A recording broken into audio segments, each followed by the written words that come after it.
All right, peace, family. This is Brandon B. Dixon again. You tuned into another episode of the Power of Ownership podcast. We live. Um, Going to you with another episode, another part of the 48 Laws of Power series that we got going here. For those who's first tuning in, my name is Brandon B. Dixon, serial entrepreneur, mortgage broker, published author, community activist, so on and so forth. My book, The Sales, the Nucleus of Any Profession, is out right now. Amazon, Barnes and Noble, so on and so forth. The show, the Power of Ownership podcast, out everywhere. YouTube. We have a bigger following on Apple Podcasts, Google Podcasts, so please subscribe there. Your first time tuning in, click subscribe, like, comment, so on and so forth. We invite all comments. The show premise is about ownership of the mind, body, and soul, bridging the gap between that ownership of businesses, intellectual property, so on and so forth. So we're bridging the gap between the unseen and the seen. So for those who are first tuning in, we've been going over the 48 Laws of Power, the book by Robert Greene, the classic. I read this book many years ago, about 17 years ago when I first got into business. Changed my life. Also, some of the laws have morphed that take on different meanings, and that's kind of what I'm going over right now. We're going over 2 laws at a time. So for those who missed the first, we're on like law 21 right now. So if you missed the first 20, go ahead and look back and view previous episodes, like and comment, so on and so forth. But right now we're on law 21. Let's get right into it. Law 21, play a sucker to catch a sucker. Seem dumber than your mark. Now, again, I go over when I first read this about 17 years ago, my mind frame then, and how it's morphed now that I'm more into the metaphysical and the occult, so on and so forth. So I'm more enlightened now, a lot older, a lot wiser. When I first read this law, this was one of my favorites because, coming as a kid in his 20s, when I first read this, you always were taught the opposite. You always thought the logic was to seem smart as possible, to flex your intellectual prowess, to try to, outsmart the next man. But what happens is that just irritates people. People that feel that you're smarter than them are going to automatically start fearing you. And especially my appearance. I'm big, dark, scary looking, and smart. Nah, that's real scary to most people. So this initially, when I read this seemed like a revelation. This was an epiphany. Always seem dumber than your mark, because what happens, people hate what they don't understand. People resent what they can't conquer, what they can't relate to, what they feel is untouchable. So I had to dumb myself down. Even with my writing and stuff like that, it was so much of an epiphany. Instead of trying to write to an obscure 1% that might understand me, you got to write to the masses, the masses, dumb masses. So you have to write to an audience that is going to be read on a 6th grade education level, and probably comprehension on a 3rd grade level. So that's one aspect of it. And also when you're in front of, let's go all the way back to rule number 1, never outshine the master. When you're in front of people that has more power than you and more money than you, how can you come across, even if you are intellectually superior, they have more of a track record in bringing stuff into fruition, which is a talent within itself. You're trying to gain that talent. You're trying to acquire that talent. So how can you seem smarter than them when they're where you want to be? So this is kind of what is morphed to me, is that at first it was like, hey, let me slow down, let me pump my brakes a little bit. Now it's morphed to, hey, when I'm trying to be in front of people with more money than me, I'm going to seem dumber than my mark, just so I can get as much information out of them as possible. If you seem too smart, they're going to be like, well, why do you need my advice? You obviously got it all figured out. And they're going to give you only bits and pieces. But if you seem generally interested, again, we talked about this in previous episodes, you seem generally interested, use your listening skills, don't, you got to show a little flash of intelligence. You can't see all the way, duh, but show a little, hey, I'm with you. But what I don't understand is this, and this. Then you'll get even more, because people love talking. The number one subject that people love talking about is themselves, period. So if you show a genuine interest in that person, whatever that person's got that you could acquire that to make you more money,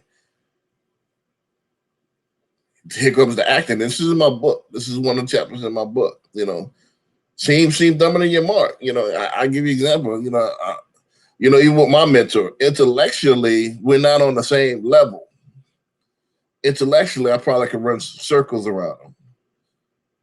But he's damn near worth $1 billion. So obviously he's doing something that I need to learn. So I had to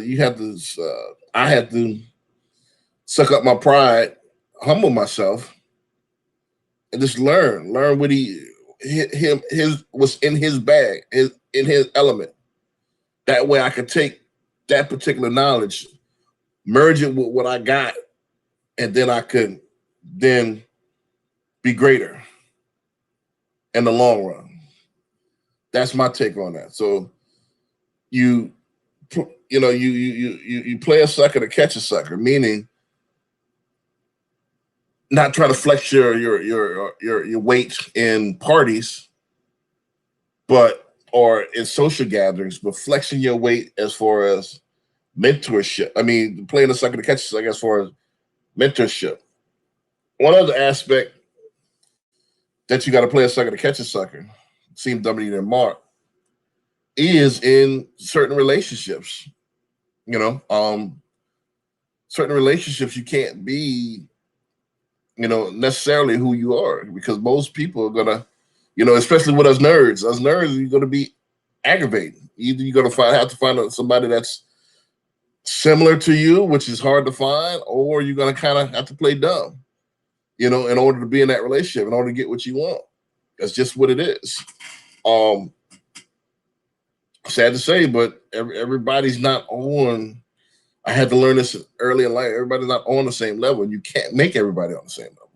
People are who they're going to be.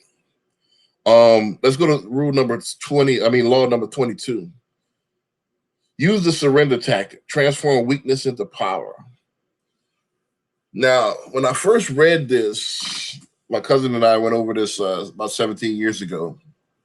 I kind of merged this with, the Shang Tsung law, the art of war, meaning when you're weak, pretend that you're strong, and vice versa. When you're strong, pretend that you're weak. I kind of merged those two together in my mind. And so I would take my weakness, put that out there, and kind of trap people in that while they're focusing on that, which wasn't really a weakness. I would pretend that it was a weakness. And it really was one of my strong points. While people focusing on that, I could gather information about them and see what type of person they are. See if they would try to pounce on my weakness, or would they were trying to help me out in my weakness. And that would tell me a lot about that person. And that's what I thought it meant by transforming that weakness into power. It's still weird. I still kind of use that kind of today, but it's kind of morphed, and just by being enlightened, kind of use it a different way. I use it nowadays. Once you open up the heart chakra and you understand what this really is, and you come from that place of humility with everybody, and that person tells you who they are, that gives me an indication, an awareness of that type of person from the jump.